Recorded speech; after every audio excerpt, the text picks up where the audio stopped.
Well, on this episode, I'm not only going to review AEW Dark and Impact Wrestling, we're also going to review the return of the National Wrestling Alliance latest show known as NWA Shockwave, but also throw in a little that's not part of Tuesday Wrestling. I'm talking about Ring of Honor.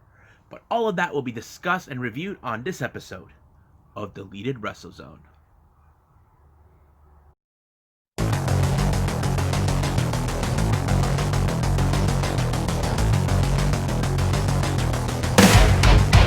Are you ready? Get up, get up. Get up, get up. Get up, get up. Get up, get up. Get up, get up. Get up, get up.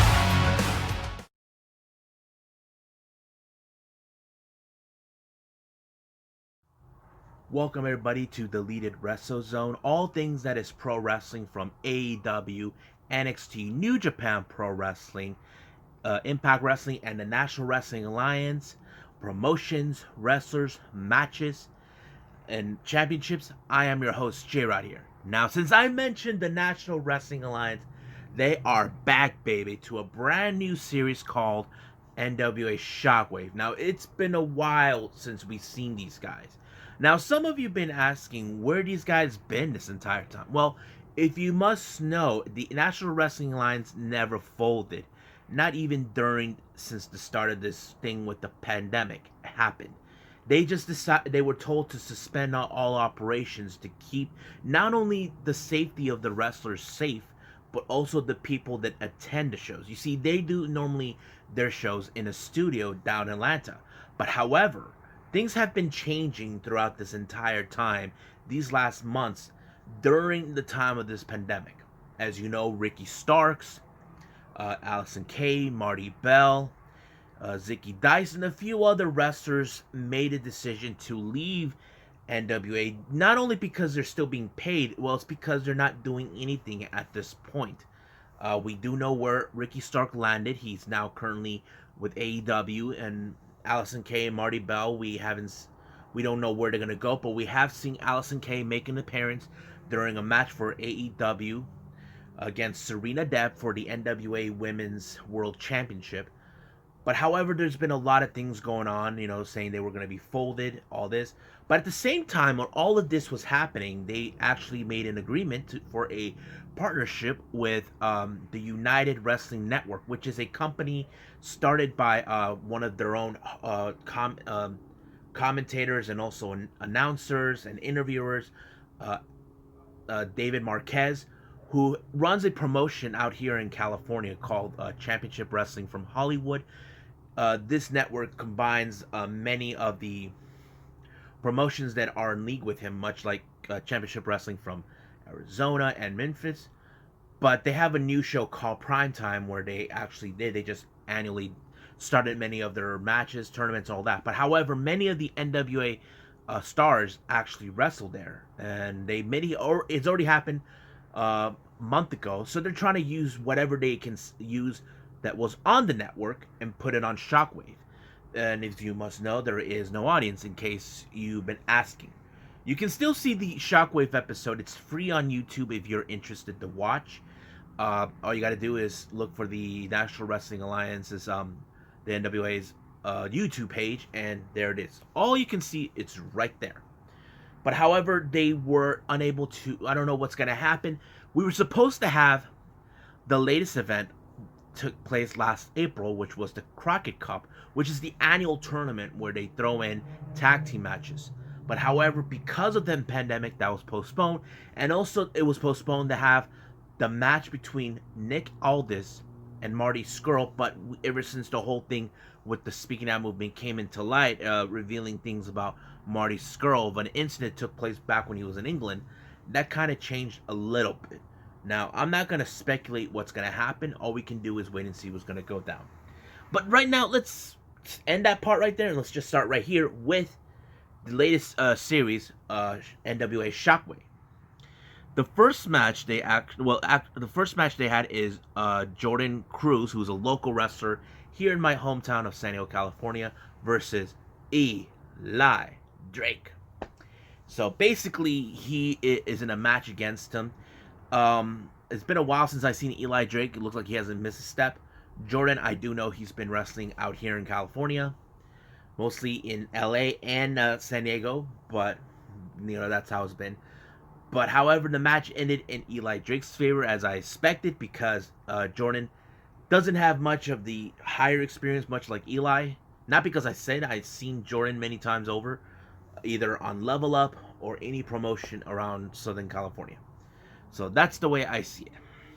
So the next match is a women's match. We have Camille, who is part of Nick Aldis' group, Strictly Business, and his insurance policy, versus the longtime independent wrestling star Heather Monroe, part of the Killer Babes, or whatever they call themselves, I think, facing off. It was more like Camille, who we can see is a powerhouse wrestler, facing off against someone who has more experience than her. Now, we haven't seen Camille wrestled not since the start of the pandemic. As you know, many of their shows are pre-taped and they showcase them weeks later. So we already know they already done them. But however, displaying them, that's a different story. That's from what I understand. But that's how it. But it did show a lot of character with Heather Monroe. She actually was using her a way to outmaneuver Camille, but it wasn't enough to take her out due to the fact that Camille's still a powerhouse, and that helped her win up a victory. We do know she is scheduled to be in another match in the next NWA Shockwave. The opponent is still unknown. Now we get to the main event. This one is for the 10 pounds of gold. I'm talking about the NWA World Heavyweight Championship. Nick Aldis facing off against Mike Bennett. If you people may recall him as Mike Kanellis back in WWE. This is one of those times where, okay, now we haven't seen him since he was released back in April during what we call the dark times of wrestling, because many of the WWE wrestlers were released and all that. But Mike Bennett, oh man, it was a good match. I enjoyed it. And Maria Kanellis, his wife, was right there by his side. But however, I knew this was going to happen. Nick Aldis does not like wrestlers who have their wives with them. He believes they're a distraction. He did the same thing to Brandy Rhodes on the 70th anniversary of NWA when he was facing Cody. He had Camille make sure she doesn't get near Cody whatsoever, saying he was a distraction. But in a way, it was a good match. I enjoyed it. But however, Mike Bennett came up short, so he loses the match. It was great. If you guys want to see more of Mike Bennett, I will mention him again, but this time in the unusual promotion you may know of, Ring of Honor. So, let's talk about AEW Dark.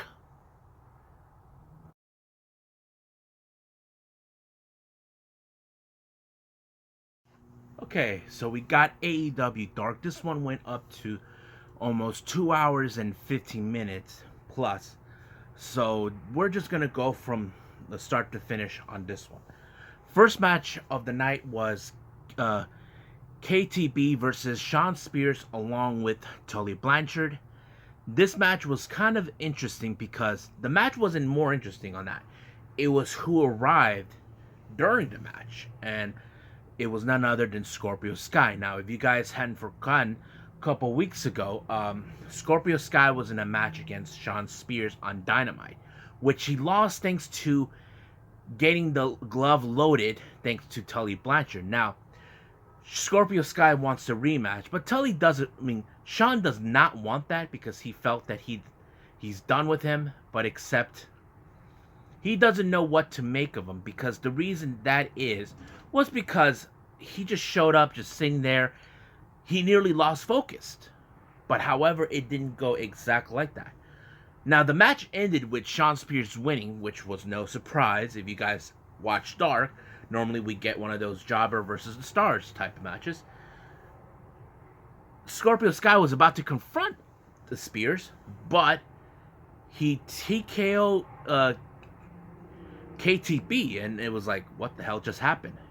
I don't think Spears knew what was going on, but however, he is not interested in having another match with him. Like, it's not going to happen. But we'll get more onto that a little bit.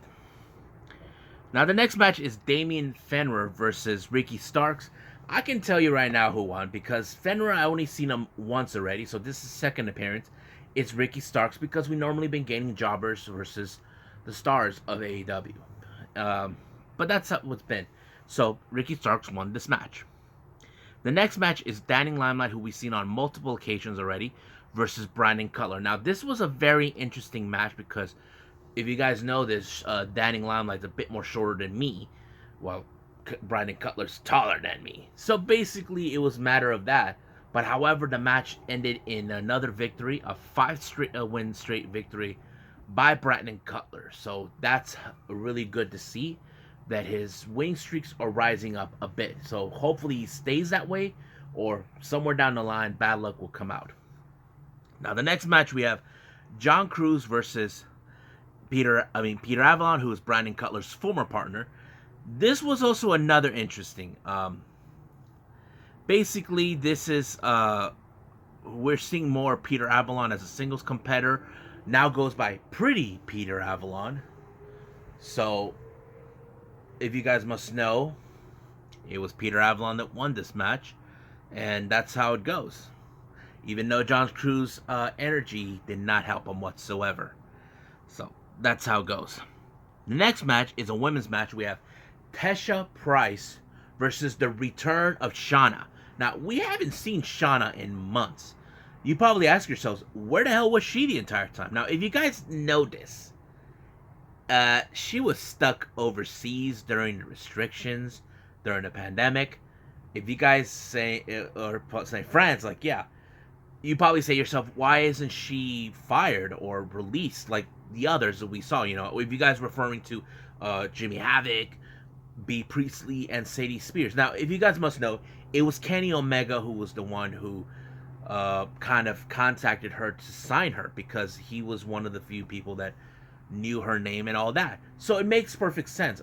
She is one of the most interesting people coming out of France, and she's been there those entire months. But however, she spent 2 weeks in quarantine before arriving back in the States. Now, I don't know what Tony Khan did or anything or anybody else, like how to have her come back to the States. But man, it was great. Like, she looks more like she hasn't missed a step, but I did like the gear she was wearing. The Dragon Ball Z, which is awesome. You know, that's pretty amazing. But you can guess too that it was Shauna who won here, who's in fact one of the full-time members of in the AEW roster. So that's pretty much it. Now, we do jump into an interview with Scorpio Sky. However, he was not too pleased the fact that Shawn Spears is not giving him a rematch. So we'll see what happens down the line. This is going to be very, very interesting. Excuse me. Now, the next match we have is Catalina Perez versus Kylan King. Another jobber versus star match. So basically, Kylan King won this match as always. That's always been like that in AEW Dark, if you guys follow it. Next match, we have a tag team match.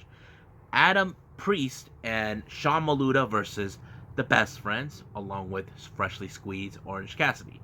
It was a good match, but however, it's not one of the best or greatest. But Best Friends took the victory on this one, as always. I'm not going to lie about that. The next one we have is Alex Gracia making her third appearance with AEW Dark against Leva Bates, who we're now seeing more coming out as a competitor. Normally, we've been seeing her with Peter Avalon by her side, but now we're seeing more of it.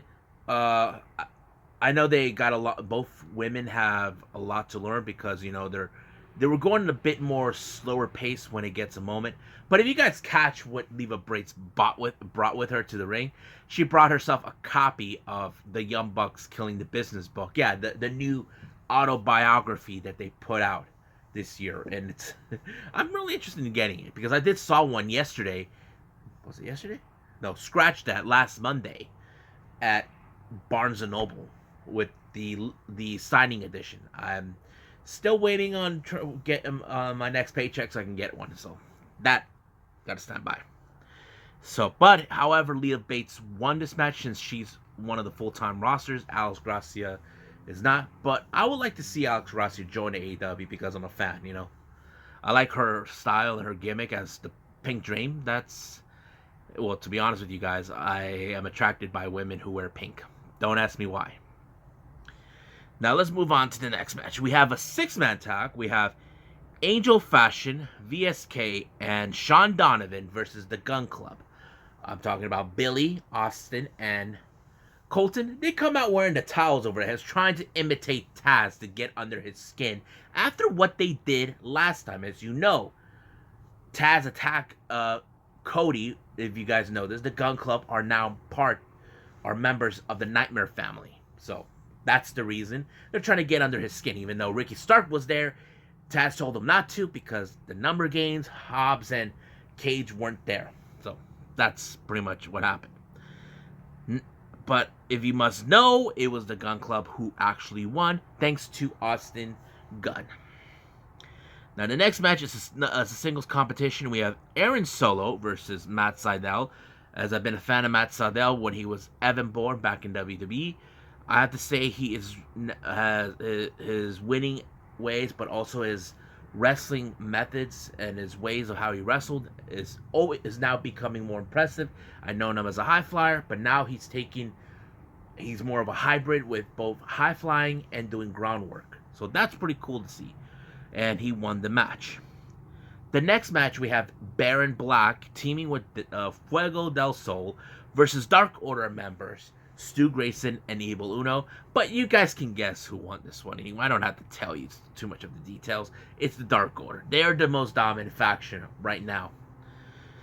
The next match we have is a women's match. We have Lindsay Snow versus La Sicaria Ivelisse. Pretty good match. They were getting into his face. Diamante was nowhere to be found. I heard that she was in the match herself or something like that. Didn't see it on Dark, but we may see it on AEW Dynamite or so. I don't know. But we'll see. But the match was good. I liked it. Ivelisse won the match on this one. The next match, we have a tag team match. We have George South Jr. and Bobby Willard, who I've never heard of, none of these guys, versus The Acclaim, Anthony Bowen, and Max Caster. Again, with their dissing track as always when they come out to the ring. But however, they're now showing them more as an effective tag team. As you know, their dynamics a little different. But so far, it has worked for them, becoming undefeated in the tag team division. Do I see them somewhere down the line to get a tag team title shot? Maybe so, but we just gotta wait how far along he can get. Next match is another tag team. We have Alex Chamberlain versus Seth Gargis. Alex Chamberlain and Seth Gargis versus the Chaos Project. I don't know what it is about Chaos Project that love. Apparently, Serpentico doesn't like being tossed around by what's his name? By Luther, even though Luther tells him to, he doesn't want to. I thought it was pretty cool. I'm a fan of the Chaos Project. I still yet to get a shirt from them, but I'll get it soon enough. But Chaos Project won this match. The next match we have is Lady Frost versus Red Velvet. We're seeing more and more Red Velvet as a more active as a single, more in the ring, being pushed more now, and it's pretty interesting. So she won this match on this. Now the main event was interesting. We have a 3-way tag team match. We have on one corner, Dark Order members 5 and 10, or as Taz like to call them, 5 and dime. If you guys know what dime means, it's 10 cents.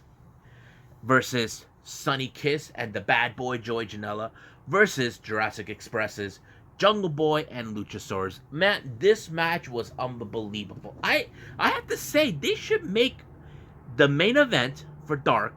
This wasn't the first time they've done this. I like last week's, and this one was good. I'm not gonna lie. But, of course, the winner is none other than Jurassic Express.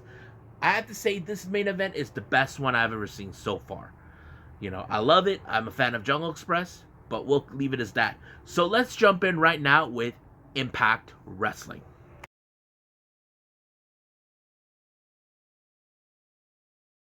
Okay, so we're now going to Impact Wrestling, since this is the last one of the Tuesday wrestling segments I normally do.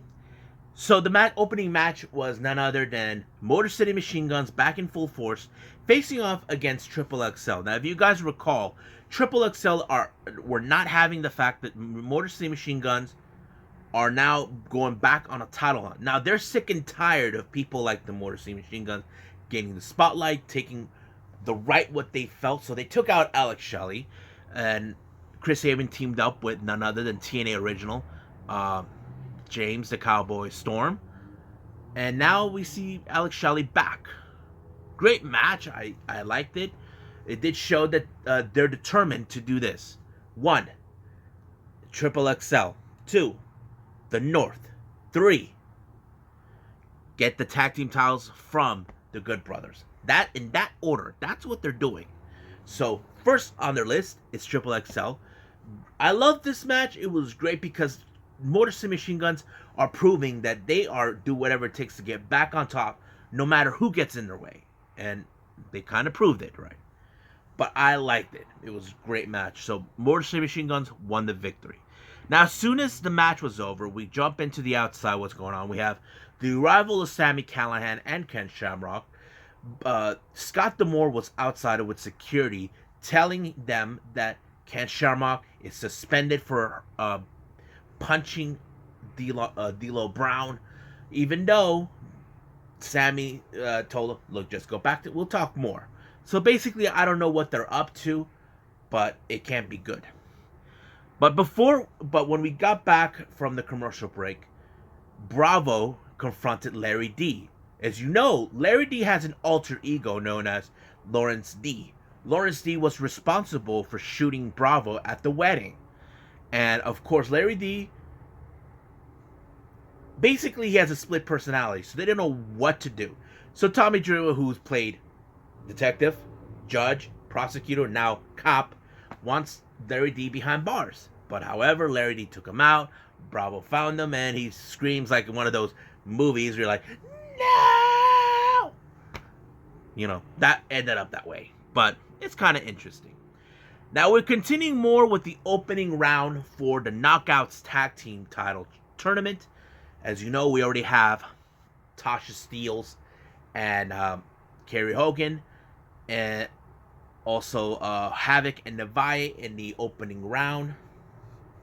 But now we got another one. We got Renee Michelle teaming with Killer Kelly. Killer Kelly, who's been with WWE in the NXT brand, in NXT UK brand, wrestled in Europe for the WXW. Now she's here. She made her appearance at Bloodsport not too long ago. If you guys know who Renee Michelle, she is the real-life wife of WWE superstar Drake Maverick. But it's great to see both of them. But however, the team they had to face for this tournament for the opening round is Jordynne Grace and wrestling legend Jazz. Now, she came out of retirement because this is how she wants her to. Jordynne convinced her, saying, "Why not end your career of trying to win the Impact Knockouts Tag Team Championship," which is good. We know she's been WWE Women's Champion before. She's been NWA Women's Champion. This is a good accomplishment that she, and I felt like she hasn't missed a step. But however, I loved it. Both teams did great, but however, the match went in the favor of Jordynne Grace and Jazz. I can't wait to see more of this, so I'm excited. Now we go jump into the Impact Plus flashback moment of the week. This one goes back to during TNA during Final Resolution of 2010, which is a very memorable match. You guys know who these guys are. The Motor City Machine Guns versus Generation Me, better known as the Young Bucks, for the TNA Tag Team titles in a ladder match.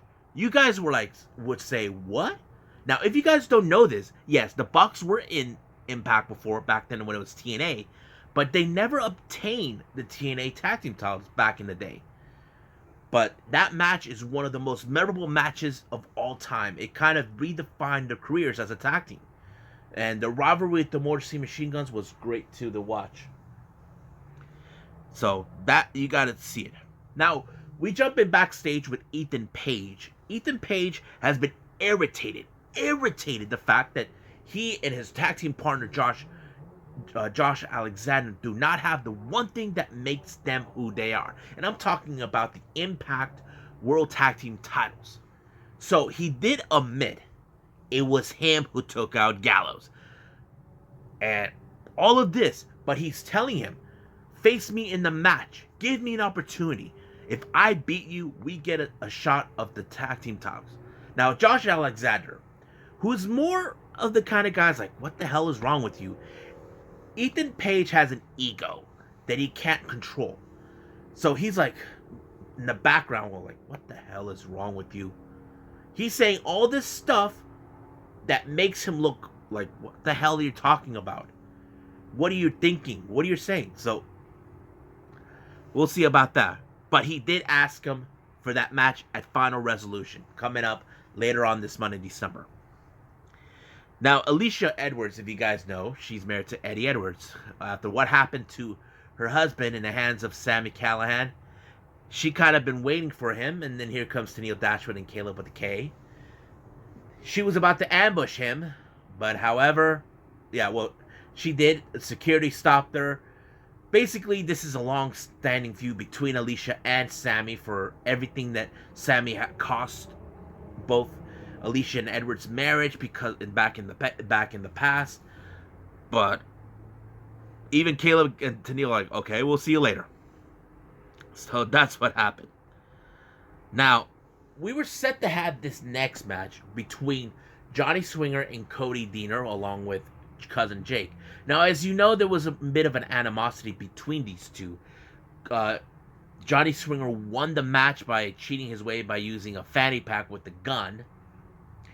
But however, the match ended in no contest due to the sudden attack of Joe Daring and E.Y. Young. So he took out both the Deaners, and Johnny Swinger, who thought that he was like enjoying that they got their asses beat, but he got himself beat. And again, now Eric Young made this statement saying that he's here to cure the disease, saying that this world doesn't belong to no, it belongs to them.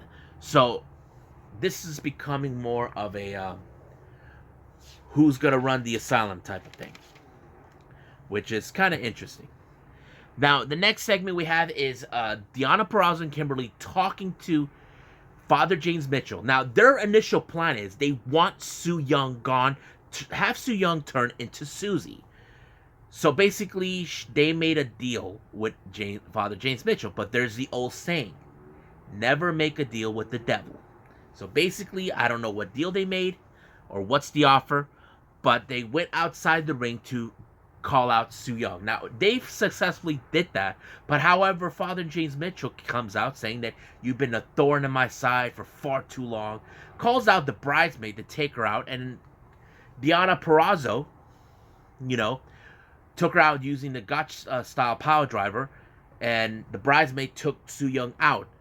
Now, Deonna Purrazzo and Kimberly are happy that Su Young's gonna transform back to Susie. Now, they don't mind Susie, but Su Yung, she's the last person, but I don't know. Something tells me something is not right.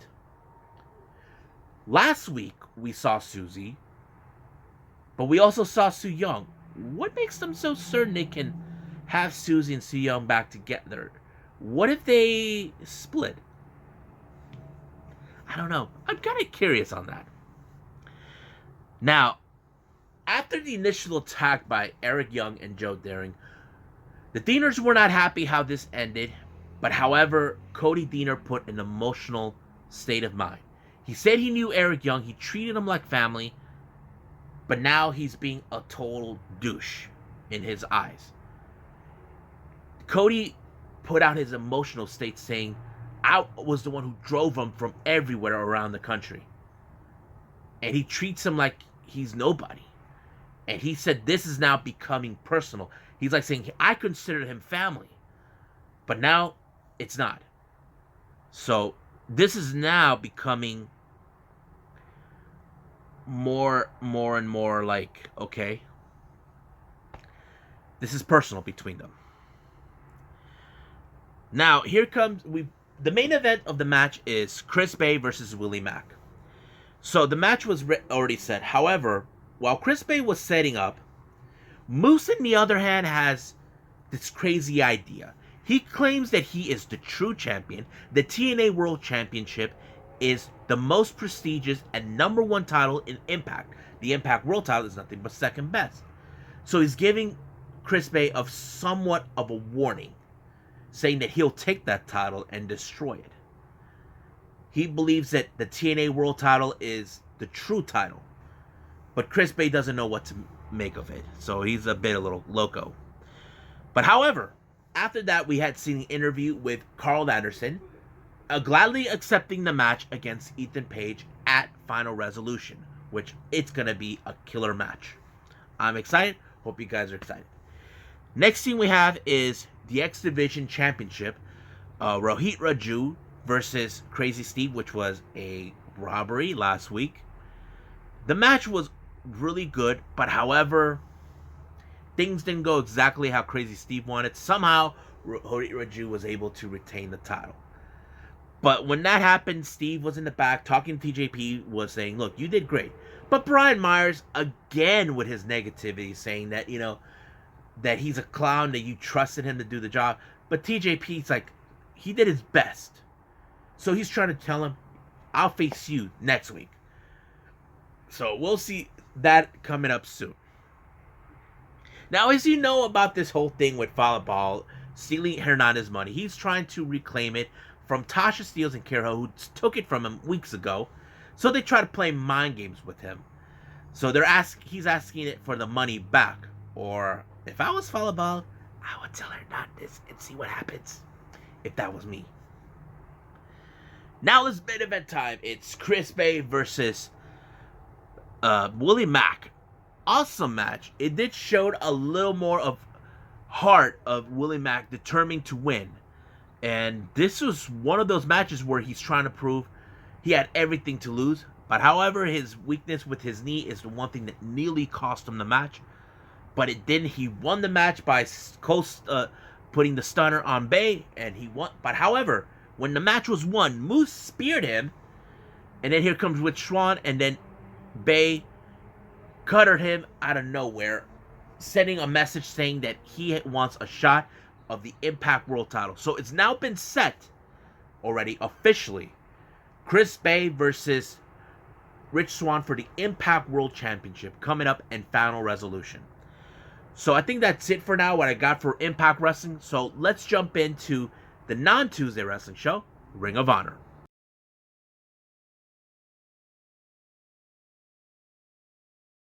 Okay, so since I already said it's Tuesday wrestling plus Ring of Honor took broadcast their latest episode this past Monday.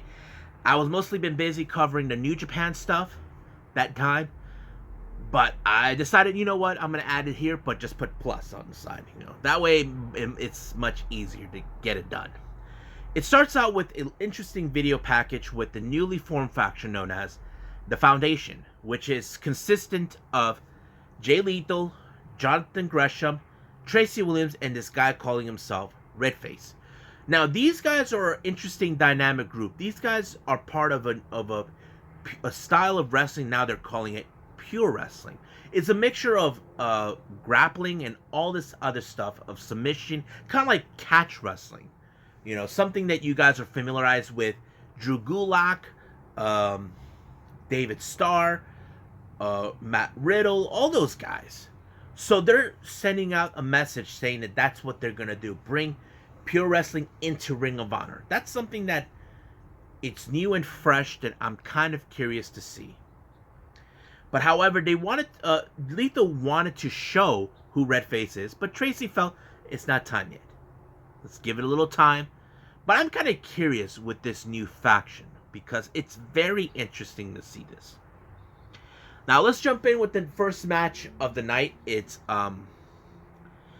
Josh Woods, a newbie, facing off against Jay Lethal. Now Josh Woods previously lost a match with Jay Lethal's tag team partner and friend, Jonathan Gresham, and this time it went into an interesting battle between them. They're both from the same cloth of pure wrestling, which is something now that I noticed recently Ring of Honor has been transitioning to. Ever since they started bringing out the pure championship, that is one of the things that I've been noticing. They're bringing that element into Ring of Honor, and I'll speak more on that on the podcast soon enough. But however, the match was great. But however, I did not expect the result, the outcome of it. I was thinking it was going to be Jay Lethal to win this match. But however, it ended up in Josh Woods' favor. I'm like, wow, pretty good.